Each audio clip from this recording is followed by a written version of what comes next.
제가 한번 인사했으면 좋겠습니다. 참 잘 오셨습니다.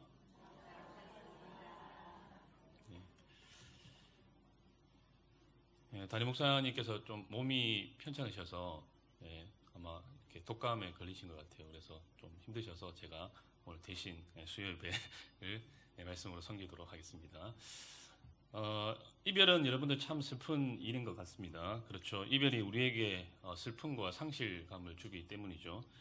지금까지 있었던 교회에서 제가 이제 사임을 하고 작별 인사를 할 때 대부분 좀 슬펐던 기억이 납니다. 특별히 제가 담당했던 부서 아이들과 이렇게 마지막으로 작별 인사를 할 때 좀 더 그랬던 것 같습니다. 첫 사역지, 첫 번째 교회가 가장 좀 심했던 것 같고, 두 번째, 세 번째 교회에서는 이렇게 안 울려고 굉장히 노력을 많이 했는데, 그럼에도 불구하고 눈물이 나는 것을 막을 수가 없는 그런 경험들을 많이 했던 것 같습니다.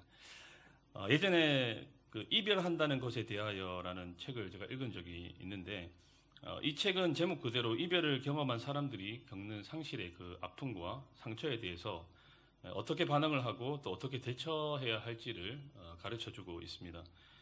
이 책을 쓴 사람은 정신과 의사로 수십 년간 일해오신 분인데, 사랑하는 사람과의 이별로부터 시작해서 뭐 돈이나 아니면 뭐 직장, 건강 등과 같이 삶의 소중한 부분들을 잃어버린 사람들에게까지 이르기까지 이러한 상실의 아픔을 경험한 사람들을 만나고 또 그들과 대화하고 또 그들을 치료하면서 깨닫게 된 그런 부분들을 솔직하게 나누고 있는 그런 책이었습니다. 저자는 이렇게 이야기를 합니다. 우리는 늘 무언가와 이별을 하면서 살아간다. 사랑했던 사람과 이별하기도 하고 젊은 날 꾸었던 아름다웠던 꿈을 현실의 높은 벽 앞에서 떠나보내야 하기도 하고, 요 대목에서 저희 와이프가 좀 생각이 또 나더라고요. 제가 저희 와이프가 이제 성악가로서의 꿈을, 원대한 꿈을 꾸다가 이상한 남자 만나가지고는 이렇게 꿈을 펼치지도 못하고, 뭐 물론 이제 앞에서 찬양인도 하는 게 얼마나 감사한 일입니까? 그렇죠. 어디 계십니까? 저 앉아 계시군요. 찬양도 잘 합니까? 보지를 못하겠다고 긴장이 돼가지고 제가 처음 찬양인도 하는 거라서. 그래서 저보고 막 해달라고 엄청 때를 많이 썼는데 이렇게 하면서 시작을 한다라고 이제 제가 나름 설득을 하면서 잘 했던 것 같습니다. 그렇죠. 제 안에도 성악가로서의 원대한 꿈을 저를 만나서 포기하게 되는 그런 아픔을 좀 겪었고, 혹은 질병에 걸려서 이제 건강을 잃어버리기도 하고 또 오랫동안 일했던 직장을 떠나야 할 때도 있습니다. 그리고 뭐 아끼던 물건을 버려야 할 때도 있죠. 이게 잘 안 되시는 분들은 어떻게 됩니까? 집에 물건들이 계속 쌓이게 되는 그런 결과들이 발생하죠. 여러분들 이처럼 우리는 늘 무언가와 이별을 하면서 살아간다는 것입니다.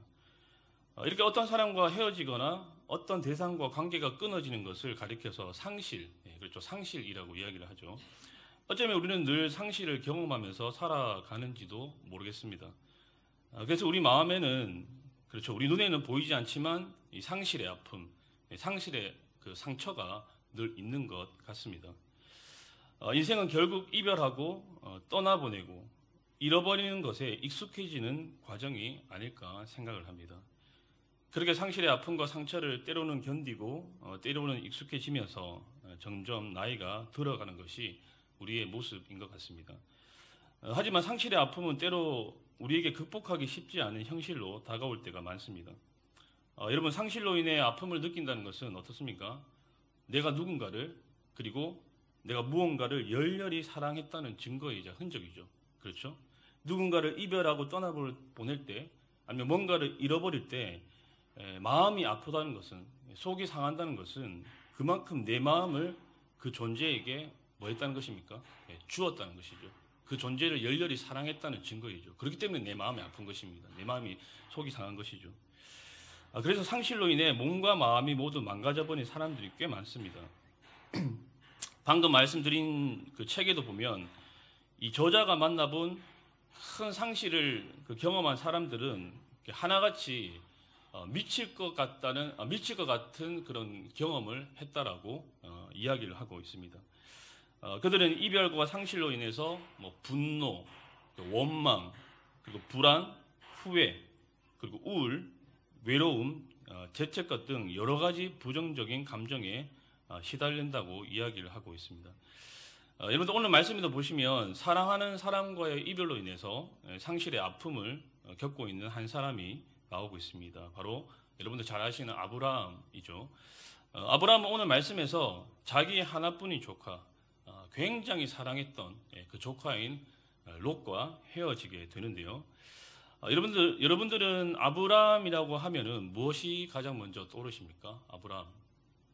아마 믿음의 조상이라는 단어가 떠오를 것입니다. 하지만 여러분들 창세기에 나와 있는 아브라함의 이야기를 천천히 한번 여러분들 살펴보시면 별로 어떻습니까? 믿음의 조상 같지 않은 것 같습니다. 오늘 말씀 바로 전의 이야기에서는 이 가나안 땅에 기근이 들자 아브라함이 이제 가족들을 이끌고 이집트로 내려가는 그런 이야기가 나오는데요. 이집트에서 아브라함이 참으로 부끄러운 행동을 하지 않습니까? 아내 보고 자기 아내라고 하지 말고 뭐라고 얘기하라고 합니까? 여동생이라고 이야기하지 않습니까? 자기 그 생명, 자기 목숨 하나 부지하기 위해서 와이프를 여동생이라고 이렇게 이야기하라고 하는데, 여러분들 아내를 빼앗기는 것도 보통 문제가 아니지만 무엇보다 이 일이 심각한 것이 아브라함과 아내 사라의 후손을 통해서 장차 구원자 되시는 예수 그리스도께서 이렇게 태어나셔야 되는데, 아브라함이 자신의 아내를 지키지 못함으로 해서 자칫 잘못하면 그 하나님의 구원 계획에 이제 차질이 생길 수도 있기 때문에 이게 굉장히 심각한 문제인 것이죠. 물론 하나님께서 이제 뒷수습을 잘 해주셔서 사건이 잘 마무리되었지만 하마터면 이제 큰일 날 뻔했습니다. 여러분, 아브라함이 이런 사람입니다. 물론 아브라함은 최종적으로 아들 이삭을 하나님께 바치는 데까지 이렇게 나아가는 순종의 모습을 보여줬지만, 그래서 믿음의 조상이라는 위대한 호칭을 얻을 수 있었지만, 그 자리에 가기까지 아브라함은 수많은 실수, 그리고 수많은 어떤 실패, 넘어짐, 그리고 불안해하고 믿지 못하는 그런 모습들을 아브라함이 많이 보입니다. 마치 우리 모습 같아요. 그렇죠. 그래서 여러분들 우리가 성경을 읽어보면은 참 많이 위로를 받는 것 같습니다. 왜 그렇습니까? 성경에 나오는 인물들이 우리와 비슷합니다. 비스무리합니다. 실패하고 실수하고 잘못을 저지르고 의심하고 불안해하고 두려워하고 완벽한 사람들이 없어요. 오히려 보시면 여러분들 겁쟁이들이 많습니다. 겁쟁이에다가 소심하고 그리고 자존감 낮은 사람들, 그런 사람들이 더 많은 것 같아요. 여러분들 우리가 지금 담임 목사님을 통해서 이번에는 이제 다니엘을 살펴보고 있지만 그 전에 기도원을 살펴봤지 않습니까? 기도원도 어떻습니까, 여러분들? 겁쟁이죠. 소심하고 계속해서 하나님을 의심하면서 어떤 이제 표적들을 구하는 그런 모습들. 물론 여러분들 종종 다니엘처럼 완벽해 보이는 사람도 등장하지만 극히 일부분이고 대부분은 불완전한 모습, 믿음 없음과 믿음 있음의 양면을 동시에 가지고 있는 그런 모습을 우리에게 보여줍니다. 그래서 여러분들 성경이 진실하다는 것이죠.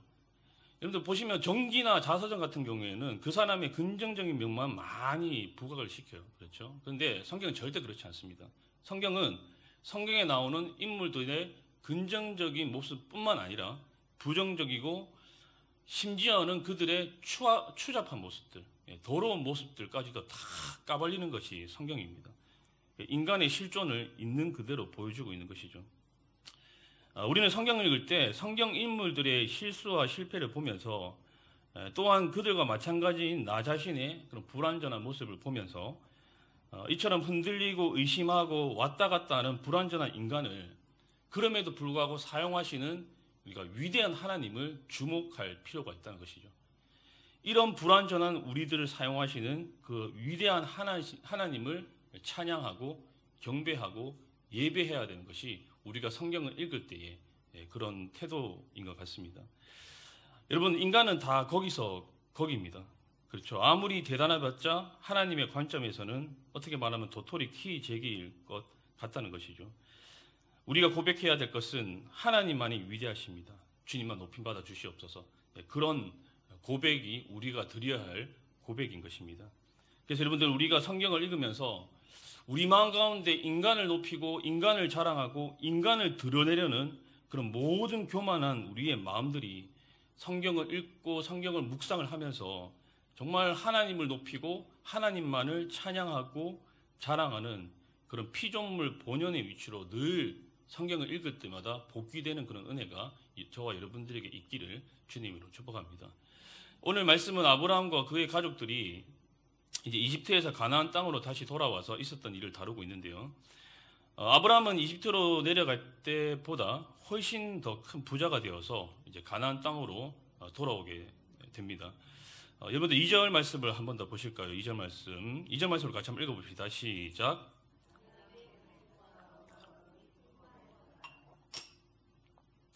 자, 여러분들 여기 보시면 이제 아브라함에게 가축과 은과 금이 풍부했다, 이제 거부가 됐다 이렇게 말씀하고 있는데, 여러분들 아브라함이 거부가 된 이유가 무엇 때문이었습니까? 파라오가 아브라함의 아내 사라를 얻기 위해서 이제 아브라함에게 선물 그 공세를 하지 않습니까? 당시 파라오는 아브라함이 사라의 남편이 아니고 오빠라고 이제 착각을 했기 때문에 미영이 될 아브라함에게 이제 어마어마한 선물을 줘서 마음을 사려고 한 것이죠. 자, 근데 문제가 하나 생겼습니다. 가축이 많아지고 이제 재산이 늘어난 것은 좋은 일이지만 함께 지내던 조카 롯 역시 재산이 같이 불어나다 보니까 아브라함의 가축과 롯의 가축이 함께 지내기가 이제 힘들 정도가 되었던 것이죠. 좁은 장소에 많은 가축들이 함께 있어야 되다 보니까 아브라함의 목자와 롯의 목자가 자꾸만 이제 다투는 겁니다. 여기는 우리 목초지다, 이 우물은 우리 거다라고 하면서 그들 사이에서 잦은 다툼이 계속해서 이제 발생을 했던 것이죠. 그래서 아브라함은 여러분들 고민을 합니다. 어떻게 해야 되는가? 어떻게 해야 될까? 롯은 아브라함에게서 하나뿐인 혈육이자 핏줄입니다. 그래서 이렇게 가만히 놔둔다면 당연히 뭐 서로 오해가 쌓이고 사이가 나빠질 수밖에 없는 것이죠. 하나뿐인 혈육인데 원수가 될 수는 없지 않습니까? 그래서 아브라함이 고민하고 고민한 끝에 결국에는 서로 분가하기로 결정을 하게 되죠. 아브라함은 롯에게 먼저 선택권을 줍니다. 너가 왼쪽으로 가면 나는 오른쪽으로 가겠다. 그리고 너가 우하면 내가 좌하겠다. 라고 이렇게 먼저 선택권을 롯에게 줍니다. 롯이 눈을 들어서 땅을 쭉 훑어보니까 살펴보니까 요단 지역이 꽤 괜찮아 보이는 거예요. 거기 보니까 물도 넉넉해서 가축을 기르기도 굉장히 좋을 것 같고 또 근처에 도시들도 많이 있어서 문명의 혜택도 누릴 수 있고 그래서 굉장히 이점들이 이 요단 지역에 많은 것입니다. 그래서 여러분들 성경에서는 그 롯이 바라본 그 땅, 요단 지역을 가리켜서 그 땅이 얼마나 좋아 보였는지 이렇게 표현을 하죠. 마치 여호와의 동산 같았다, 애굽 땅 같았다라고 표현을 하고 있습니다. 10절을 한 번 더 한번 보실까요? 10절. 우리 10절 말씀 한번 읽어봅시다. 시작. 이에 롯이 눈을 들어 요단 지역을 바라본즉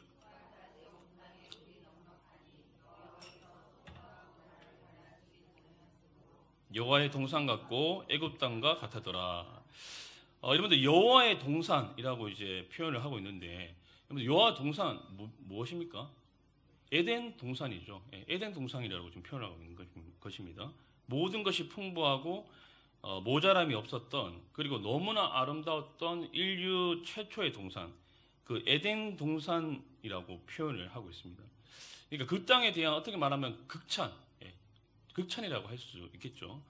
자, 그런가 하면 롯이 바라본 그 땅을 이제 또 애굽 땅 같았다라고 표현을 하고 있는데, 여러분들 지금 이 글, 지금 창세기를 우리가 읽었는데 이 창세기를 듣고 있고 읽고 있는 첫 번째 독자가 누구입니까? 여러분들은 아니지 않습니까? 그렇죠? 출애굽한 광야 시대를 살았던 그 이스라엘 백성들이 첫 번째 독자이지 않습니까? 여러분들 그들은 이집트 땅이 얼마나 비옥하고 얼마나 좋은 땅인지를 잘 알고 있었던 사람들이에요. 왜냐하면 거기서 살았으니까. 400년 넘게 거기서 살았지 않습니까? 여러분들 우리가 이집트라고 해서 뭐 피라미드가 있는 사각망만을 생각해서는 안 되겠죠. 나일강 부근의 그 비옥하고 좋은 땅, 일명 뭐 나일강 삼각주라고 하는데, 그 비옥하고 좋은 땅이 있는 곳 역시 여러분들 이집트 땅입니다. 그리고 이스라엘 백성들은 그 비옥한 땅 근처에 있었던 고센 땅에서 모축업을 했던 사람들입니다. 비옥한 이집트 땅에 오랫동안, 그렇죠, 오랫동안 살았었던 그 이스라엘 백성들에게 있어서 애굽 땅과 같았다, 이집트 땅과 같았다라는 이 표현은 그들에게 굉장히 현실감 있게 다가왔을 거예요. 그 표현이. 그러니까 롯이 선택한 이 땅이 그만큼 여러분들 좋고 비옥한 땅이라는 것입니다. 마치 애굽 땅 같았다, 에덴 동산 같았다. 그러니까 이보다 더 좋을 수는 없는 그런 땅이라는 겁니다. 여러분, 롯은 바로 그 땅을 선택합니다. 여러분들, 롯의 선택은 어쩌면 너무나 현실적이고 또 합리적인 선택입니다. 잘한 결정 같아요. 그런데 여러분, 롯의 선택이 정말로 올바른 선택이었고 정말로 잘한 결정이었을까? 여러분들, 오늘 본문에서는 롯의 그 결정을 굉장히 불안하게 만드는 구절이 나오고 있습니다. 그렇죠? 여러분들 12절과 13절 한번 보십시오. 12절, 13절. 우리 12절, 13절 한 번 더 같이 읽어보도록 하겠습니다. 시작. 아브라함은 가나안 땅에 거주하였고 롯은 그 지역의 도시들에 머무르며 그 장막에 옮겨 소돔까지 이르렀더라. 소돔 사람은 여호와 앞에 악하며 큰 죄인이었더라. 롯이 선택한 지역, 그 소돔과 고모라가 있는 지역인데, 여러분들, 이곳은 성경에서뿐만 아니라 인류 역사에서도 죄악의 도시로, 그렇죠, 그 죄악으로 인해서 멸망한 도시로 두고두고 회자되는 도시가 바로 이 소돔과 고모라 땅입니다. 화려하고 찬란한 도시 문명, 그리고 재산을 마음껏 불릴 수 있는 굉장히 유리한 조건. 하지만 여러분들 어떻습니까? 영적으로 봤을 때 그 땅은 죄악이 가득한, 하나님의 심판이 임박했던 그런 땅이었습니다. 여러분, 롯은 매력적이고 아름다운 것, 그리고 보기에 좋은 것을 볼 수 있는 눈이 있었습니다. 그런 안목을 갖추고 있었던 사람이에요. 그리고 그것을 선택하는 굉장히 합리적이고 현실 감각까지 갖춘 그런 현실적인 사람이었습니다. 하지만 여러분 어떻습니까? 안타깝지만 그에게는 믿음의 시각은 없었어요. 믿음의 관점은 없었습니다. 롯에게 조금이라도 믿음의 관점과 믿음의 시각이 있었다면 그 화려해 보이고 풍요로워 보이고 그 아름다워 보이는 그 소돔과 고모라, 그 뒤편에 있는 그 배후에 있는 어둡고 칙칙하고 악으로 가득 찬 그 소돔과 고모라의 모습을 그는 발견할 수 있었을 겁니다. 하지만 그는 그것을 발견하지 못합니다. 그리고 지금 있는 이곳, 아브라함과 함께 있는 이곳이 비록 좁고 협착하고 불편한 곳이지만 하나님의 축복과 은혜를 공급받을 수 있는 곳이라는 것을 그는 믿음의 시각이 있었으면 알았을 거예요. 근데 그는 믿음의 시각이 없었습니다. 믿음의 관점이 없었어요. 그것을 볼 수 있는 눈이 없었습니다. 세상을 믿음의 렌즈를 통해서 바라볼 수 있는 눈이 없었다는 것입니다. 그래서 그는 별 볼 일 없다고 생각되던 그 하나님의 축복을 내팽개치고 매력적인 세상의 그 부귀 영화를 쫓아서 간 것입니다. 안타깝게도 롯은 믿음의 관점과 믿음의 시각보다는 바로 세속적인 시각이 더 위에 있었던, 더 강했던 그런 사람이었던 것이죠. 여러분들, 롯의 이 잘못된 선택은 나중에 큰 비극을 초래하게 되죠.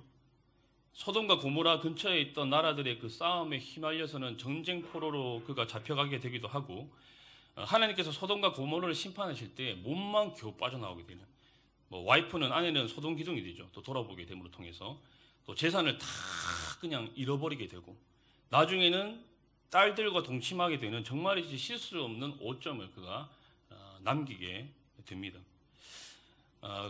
그가 딸들과 동침해서 낳은 그 모압과 암몬, 이제 후에 모압과 암몬 족속 민족이 되는데, 이후에 이스라엘과 평생 앙숙 관계가 되는 그런 관계가 되어 버리죠. 여러분, 우리는 늘 조심해야 됩니다. 우리를 매료시키고 우리를 끌어당기는 것, 보기에 좋고 아름답고 매력적인 것이 항상 좋은 것은 아니라는 것을 우리가 기록할 필요가 있다는 것이죠. 여러분, 선악과를 한번 생각해 보십시오. 뱀이 하와를 유혹을 할 때에 하와가 선악과를 바라보면서 무슨 생각을 했습니까? 그 구절에 보시면 보암직도 하고 먹음직도 하고 탐스럽기도 했다라고 성경에 기록을 하고 있습니다. 여러분들, 이것은 하와가 선악과를 보면서 느낀 그들의 감정을 표현한 것입니다. 직관적으로 봤을 때 선악과는 굉장히 매력적이고 매혹적이고 아름답고 좋아 보였어요. 하지만 여러분들, 그 아름답고 매력적인 그 선악과 뒤에는 무엇이 있었습니까? 돌이킬 수 없는 파멸, 돌이킬 수 없는 죽음이 숨어 있었습니다. 여러분, 노아 시대는 어땠습니까? 하나님의 아들들이 사람의 딸들의 아름다움을 보고 아내로 삼고 남편으로 삼았다라고 말씀하고 있습니다. 그러면서 경건한 자손들이 경건하지 않은 사람들과 섞이고 결국에는 경건한 자손들이 씨가 말라버리는 형상이 그 시대 가운데 일어나게 되었습니다. 악을 억제하고 선을 조정하는 역할을 하는 그 경건한 자손들이 땅에서 점점점 사라지다 보니까 노아 시대는 그야말로 악이 그냥 평범해진 시대가 되어버렸고 심판을 피할 수 없는 지경에까지 이르게 된 것이죠. 사랑하는 여러분, 우리는 보기에 좋은 것 그리고 매력적이고 나를 끌어당기는 것을 선택하는 사람들이 아니라 바로 하나님이 원하시는 것을 선택하는 사람들입니다. 아멘이십니까? 예.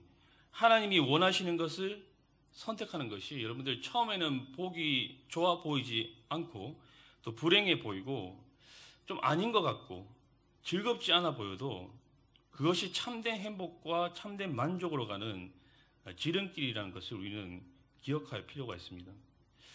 여러분, 누구보다 우리가 행복해지기를 원하시는 분이 바로 우리 하나님이시지 않습니까? 하나님이 우리에게 원하시는 것 안에는, 우리를 향한 그분의 뜻 안에는 우리의 행복 역시 깃들여져 있습니다.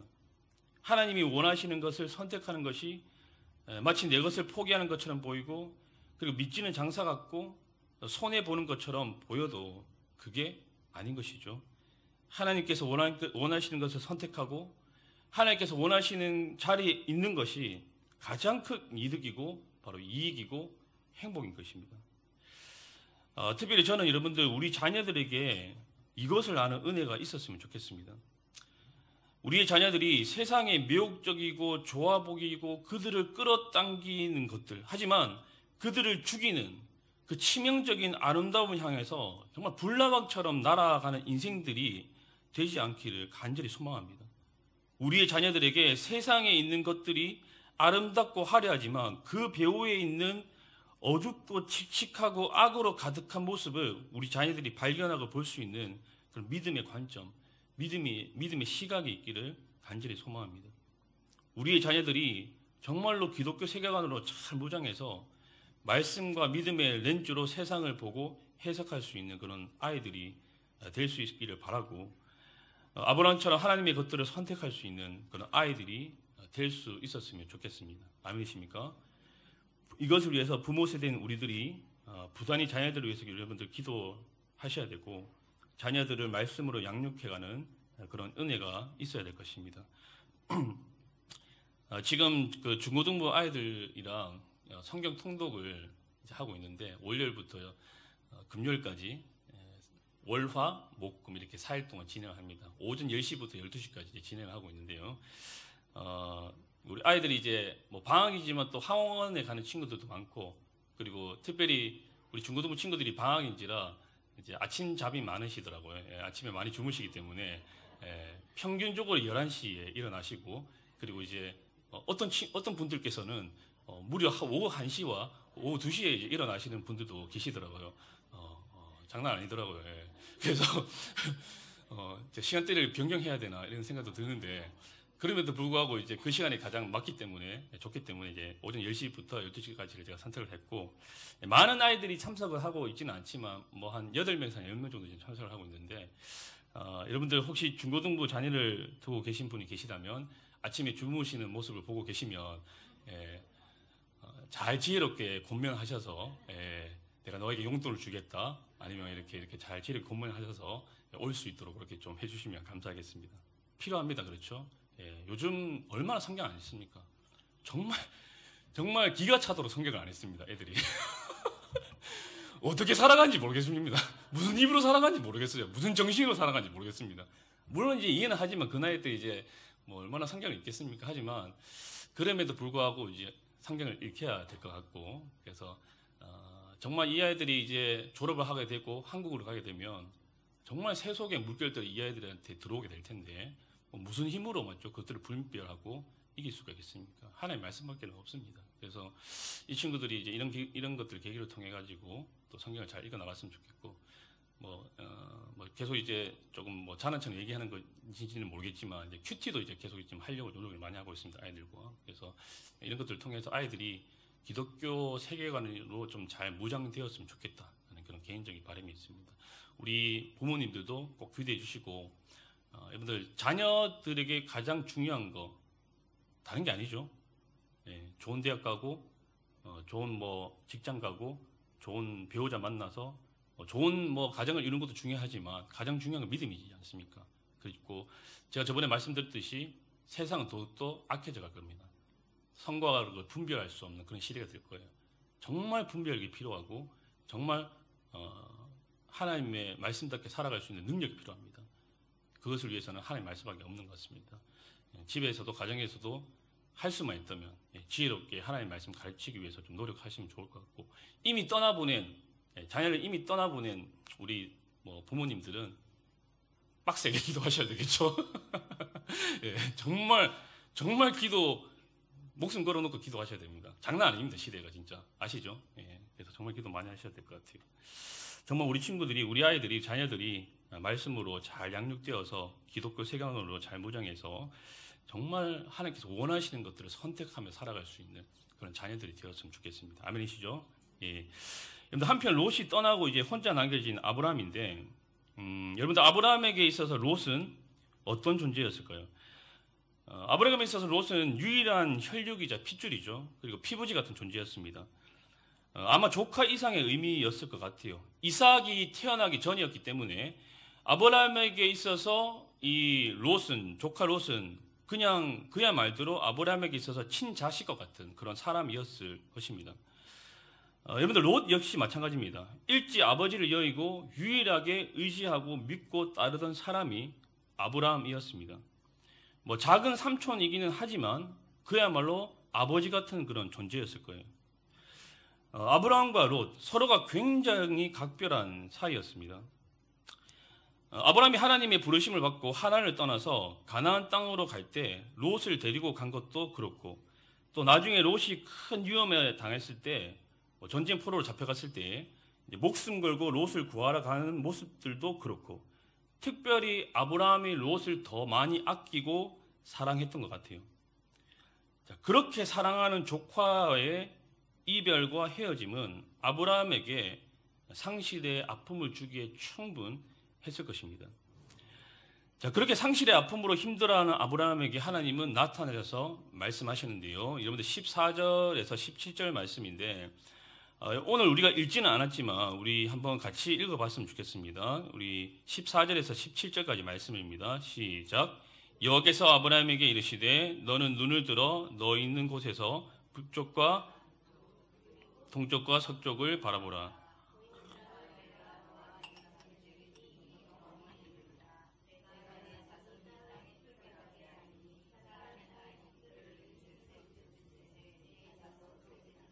너는 일어나 그 땅을 종과 행으로 두루 다녀보라. 내가 그것을 내게 주리라. 아브라함을 하나님께서 처음 부르셨을 때 하셨던 약속, 그렇죠? 땅과 자손에 대한 약속을 다시 한 번 더 이제 아브라함에게 상기시켜 주십니다. 하나님께서 이 말씀을 하시는 것은 지금 아브라함이 그렇죠, 상실의 아픔, 상실의 그 아픔 속에서 있는데, 그 상실의 아픔 속에서 힘들어하는 아브라함을 하나님께서 위로하시고 격려하시기 위해서 어쩌면 이 말씀을 주시고 있는 것이라고 우리가 볼 수가 있습니다. 마치 자기 자신의 일부를 잃어버린 것과 같은 그 상실 앞에서 그 상실과 마음의 빈자리를 바로 하나님께서 당신의 소망으로 지금 채워주고 계시는 그런 모습인 것이죠. 창세기에서 아브라함을 대하는 하나님은 늘 이런 모습입니다. 아브라함이 큰 일을 겪고 뭐 불안해하거나 아니면 두려워할 때, 아니면 막 의심이 들어서 흔들릴 때마다 하나님은 그때마다 어김없이 아브라함을 찾아오셔서 말씀으로, 그리고 때로는 여러 가지 모습으로 아브라함에게 다시금 확신을 주시고 그의 흔들리는 마음과 믿음을 붙들어 주셨습니다. 저는 이 구절을 보면서 롯과의 이별로 인해서 큰 슬픔과 상실감을 느끼는 아브라함에게 하나님께서 마치 이렇게 말씀하시는 것 같았습니다. 이렇게 그를 위로하시는 것 같았어요. 아브라함아, 너의 사랑하는 조카 롯이 비록 떠났지만 그래도 내가 있지 않느냐. 내가 있잖아. 내가 너의 위로가 되어줄게. 내가 너의 소망이 되어줄게. 사랑하는 사람이 떠난 그 빈자리를 내가 채워주겠다. 그러니까 나를 의지하고 나를 바라보고 나를 기대하렴. 마치 이렇게 말씀하시는 것 같았습니다. 사랑하는 여러분, 하나님은 가끔씩 우리가 하나님께 더 깊이 나아가도록 하기 위해서 이런 이별도 경험하게 하시고 또 상실도 경험하게 하시는 것 같습니다.